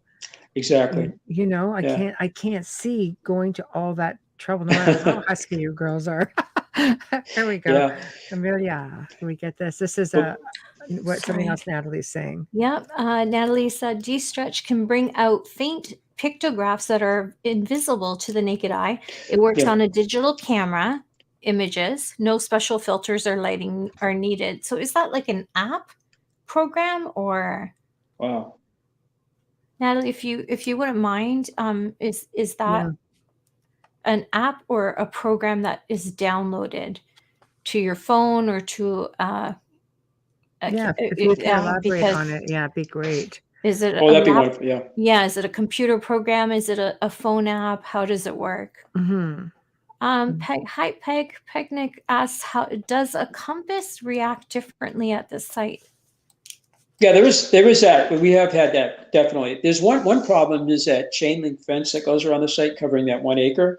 But also, even if you get away from that, there seems to be some magnetic anomalies. And one of the gentlemen that he was actually doing our 12-minute video that we have. You can see that on our website. It's a 12-minute introductory film. And he did some ads for us. He used to work for an ABC affiliate in New Hampshire. And he had and his background was basically engineering. He went into school for engineering. And when he was using his drone, and this is a different gentleman, the guy with the thermal imaging, and he was just laughing about it. He goes, my batteries are dying. all these batteries are charged up. They're all dead now. My drone battery died.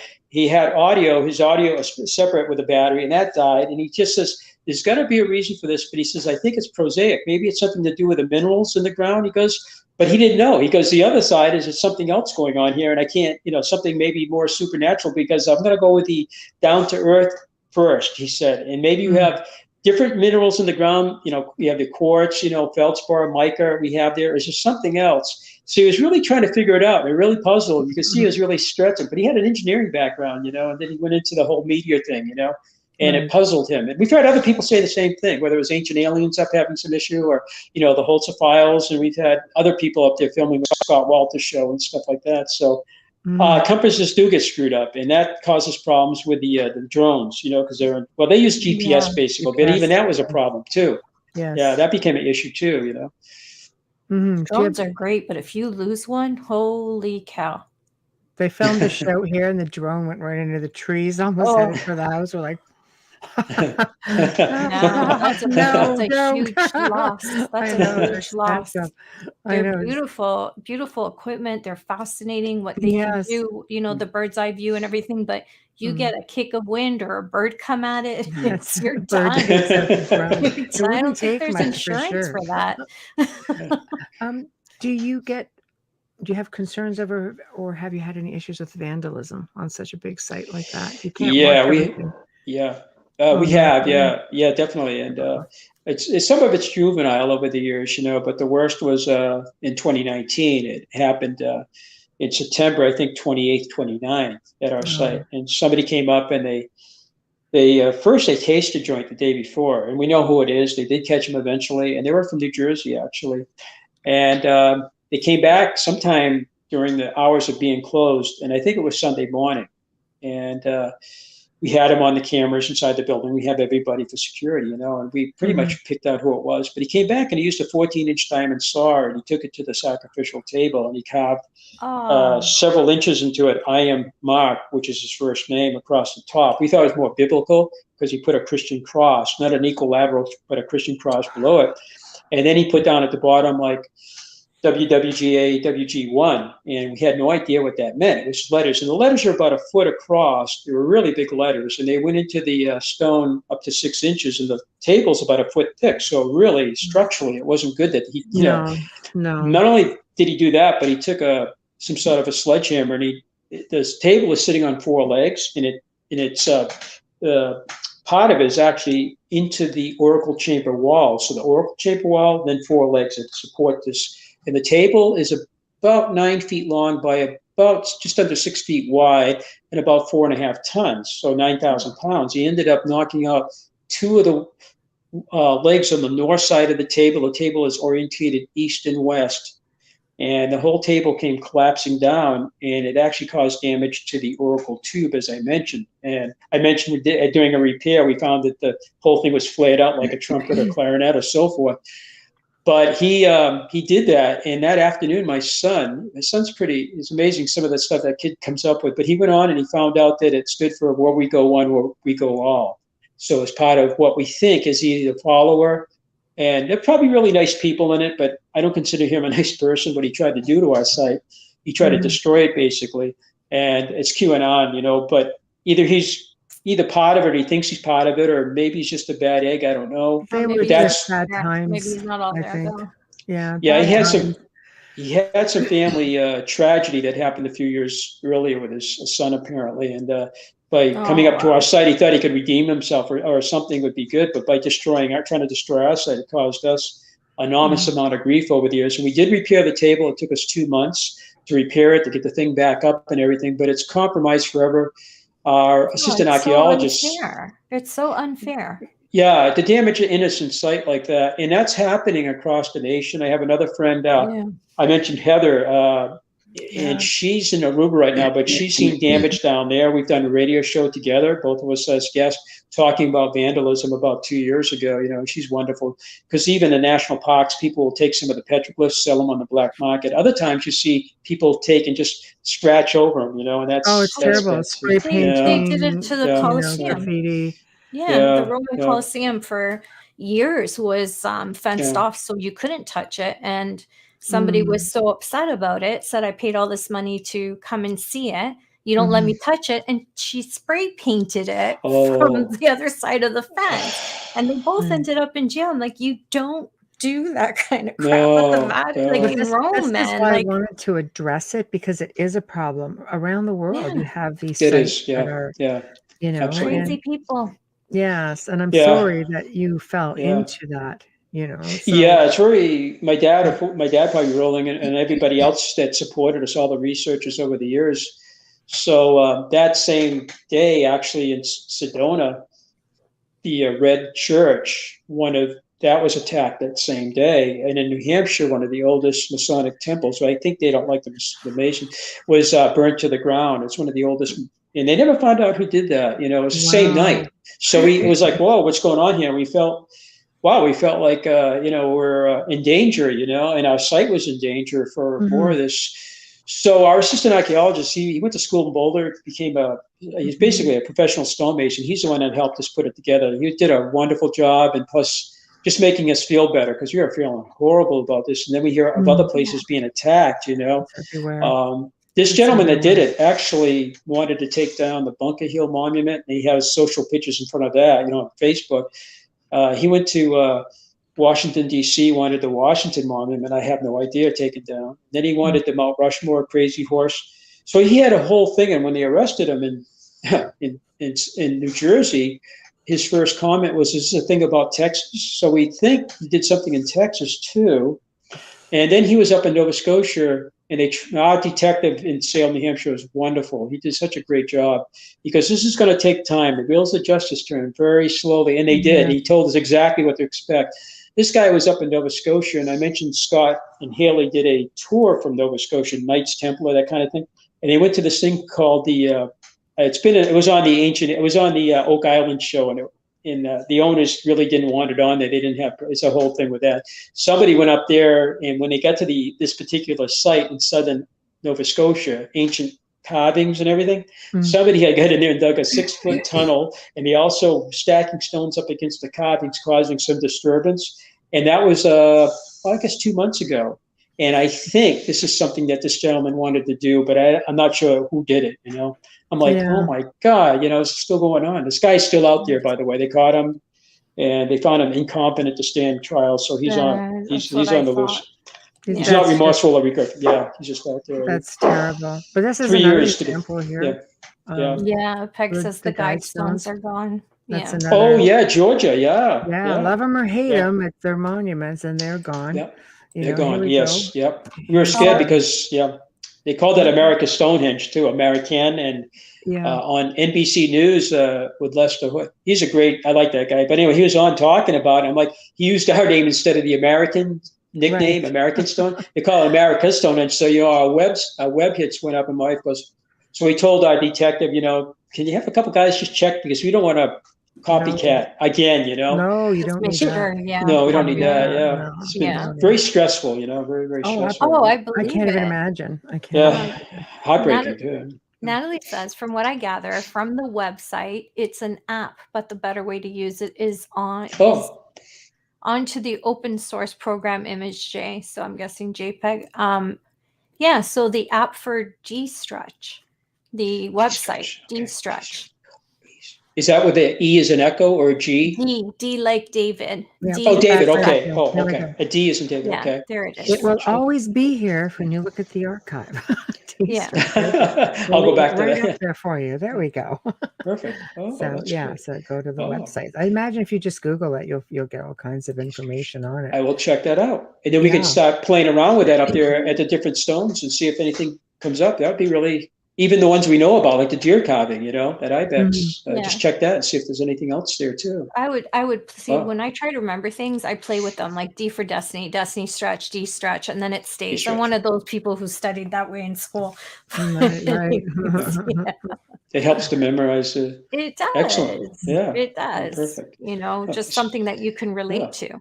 I've got to write it down when I get off the show so I don't forget. Yeah. Or I can go back and look at it too. I know. I'll put it back up for you Yeah. before we sign off. Yeah. That's interesting. Yeah. Thank you very much for that. Yeah. We appreciate that. Yeah. I guess you guys have a general idea how big everything is right now.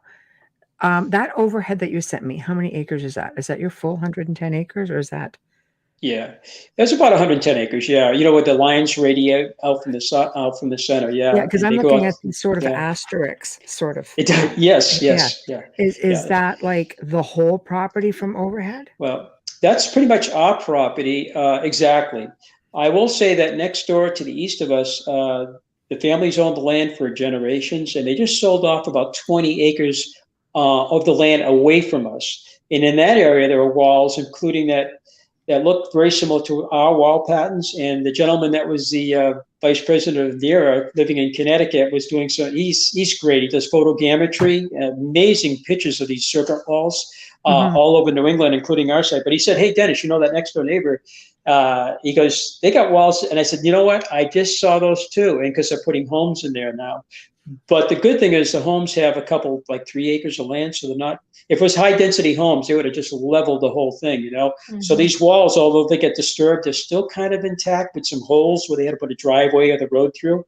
But they look like our road. So maybe our site does continue out further, into our neighbor's property, So something that needs to be looked at more closely. That would be a surprise to your neighbor. Yeah, they may or may not like that, if they want to develop more of the property, or hey, we got Stonehenge here too, which I don't know why. It probably does, It could.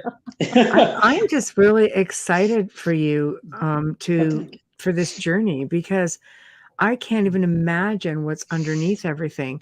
Like people get really funky as well with mounds, like the serpent mounds or the walls. Can you dig under there or into them? Like, is this considered something sacred? Because it really is. In some places like Ohio, they're really, really protective of that thing. Mm-hmm. Right. Yeah. I mean, it's private property. We were made a state historic site in 1971. My dad was pushing for that a little bit, but they don't own the place. And most of the state historic sites in New Hampshire, I think the number I heard one time, like 70% are on private property. The other are state, like the Robert Frost on in Gary. My grandfather had him for a teacher, but that's state property and a state historic site in that case, and we're open year round. And the designation was kind of good, get us a little more recognition. Maybe, I don't know about protection. Does it hinder you? Does it hinder you? Archaeologically? No, it does not. No. And even if we became like on the National Register of Historic Sites or places, we tried that 20 years ago with Dr. Winkler from Penn State. He was doing research on our site starting in 1997 until 2001 when he suddenly passed away. Right after retirement from Penn State, he was an archaeoastronomer from 64 all the way up to 1999, I think. And he was working on getting us on the National Register of Historic Places. You have to go through your state capital and then Washington, D.C. He goes, oh, my God, the paperwork, the red tape, and all of this. He goes, and then he passed away. And then no further work was done on that, And I was flying at the airlines. My wife goes, you don't have time.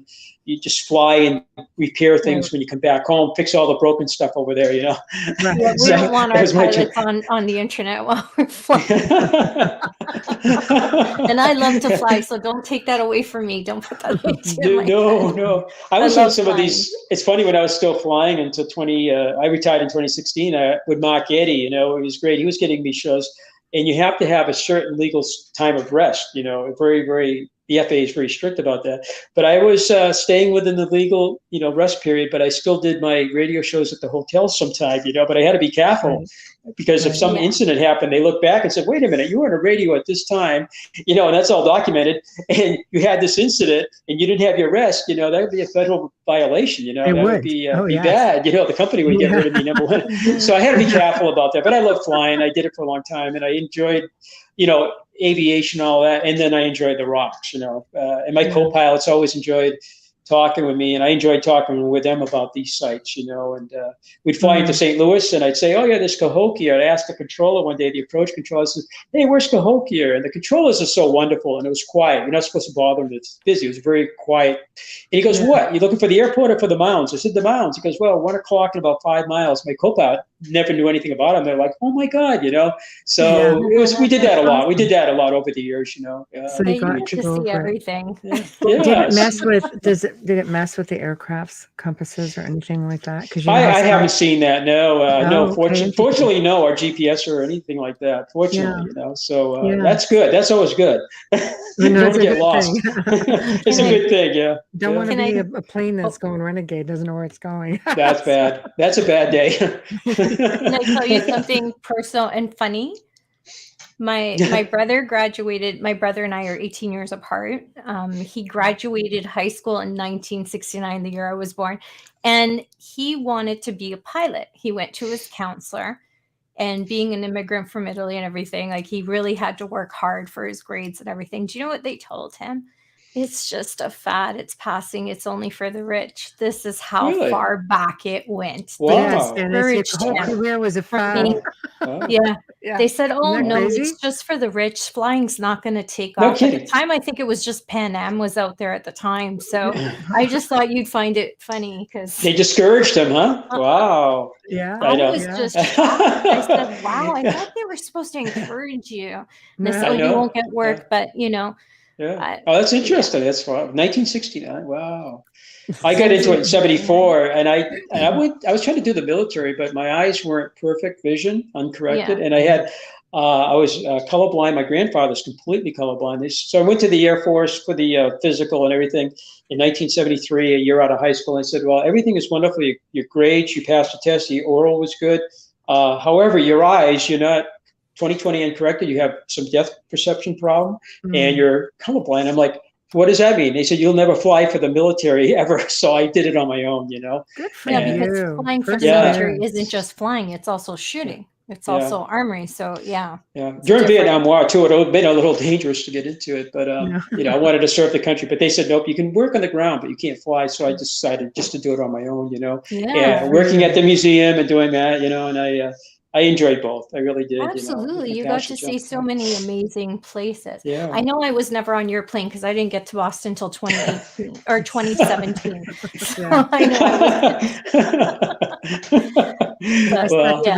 New Hampshire's my favorite state, even though I'm Canadian. To see everything. Yeah. Well, we are almost like at the top of the hour. So this is the part where you promote yourself, promote the sites, go over the websites, any events that you have coming up that you'd like to promote for people to come to the site. Well, it's a holiday. Yeah. Well, thank you so much. I want to first say thank you so much for having me on this evening. And I'm happy Mark connected us, but I just love being on your show so much. And if we have any future discoveries, and if I can get that app up, maybe we'll find some more petroglyphs. That would be wonderful. And then just come back. And we can do that. But it is a holiday. It is a holiday season. And, I hope everybody has a wonderful holiday. And we got the next Wednesday, we'll have the winter solstice sunset. Nice. And so it was 52 years ago. We saw the very first one with my eyes.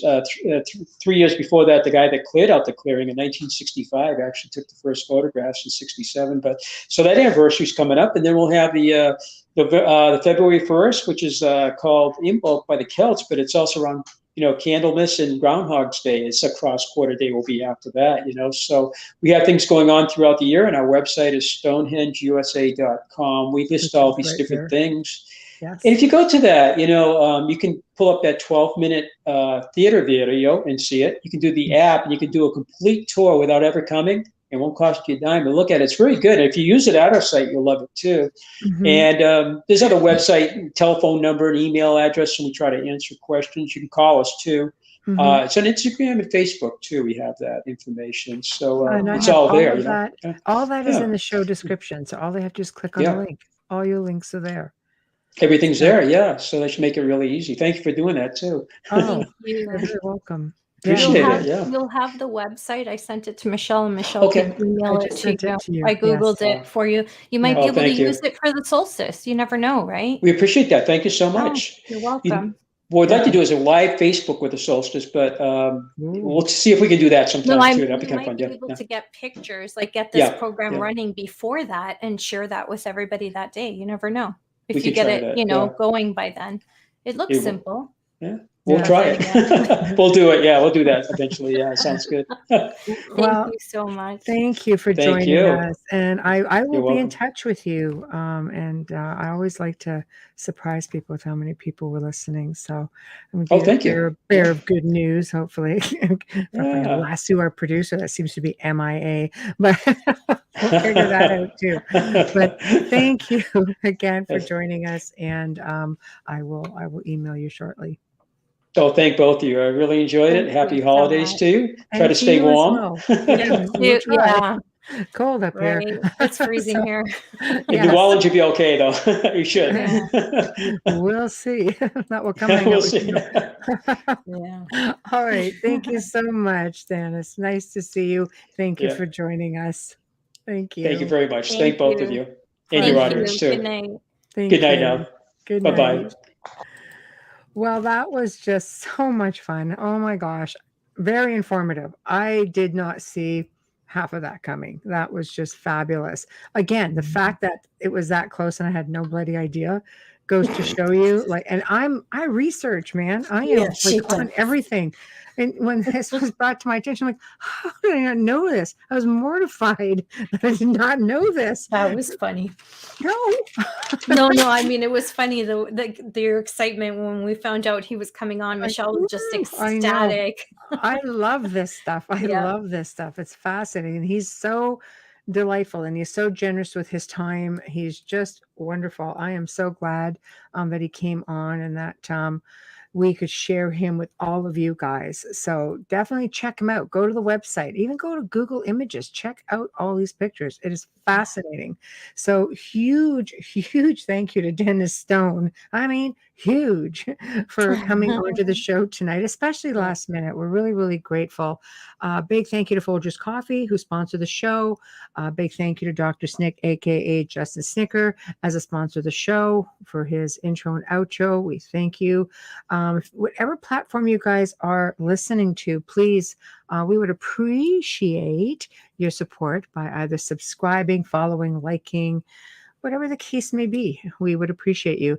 If you want to contact us, please do so at the Outer Realm Contact at gmail.com, the Outer Realm Contact at gmail.com, or just go to the Outer Realm Facebook page, click on email, and that will take you to us. Now, we are backing up a little bit because we are coming around to the holidays and we are going to be suspending some things. As far as booking for the shows, we are well into middle to end of March. Yes, we are. Mhm. I know. I know. But I can tell you, we've got phenomenal people coming on. It's just going to be really, really amazing. Names you've never heard of. Topics are just abundant and unbelievable. So definitely 2023 is going to be another fantastic year. Now, tomorrow night, we welcome Rob Goutreau. And he was in chat room earlier today. And of course, in keeping with a nice, more lighthearted December, he's going to be discussing, he has actually 4 books out now, by the way, Pets in the Afterlife, 1 through 4. And I will list them all in the show tomorrow for you guys to check them out. Yeah. And it's just going to be really amazing. We try to do this around this time of year, just because of the fact that, we lose our fur babies as well. And it's just always so nice to hear stories about them being around. So this is going to be wonderful. He's just been delightful to deal with over email. I cannot wait to meet him. reminder for tomorrow, we have a new show, week 2, Spirit Quest, The Journey of Life with Paul Francis, 6 to 8 p.m. Eastern, 5 to 7 Central. His last archive is just going through the roof. So, you guys, I have no doubt will enjoy the continuous content that he has to offer. And of course, 'tis the season. So, it's going to be really good. So go ahead and check him out. So in the meantime, guys, thank you so much for tuning in. I know the chat room has just been lighting up, but again, we tried to stick with questions that are geared to the topic, and there's just a lot of people that we missed. However, again, the most important thing is that he get all this information out because it's raising awareness for this amazing location. So hopefully the world will settle down a little bit, and we're going to go check it out. So anyway, thank you. We will see you all tomorrow night, and have a good evening.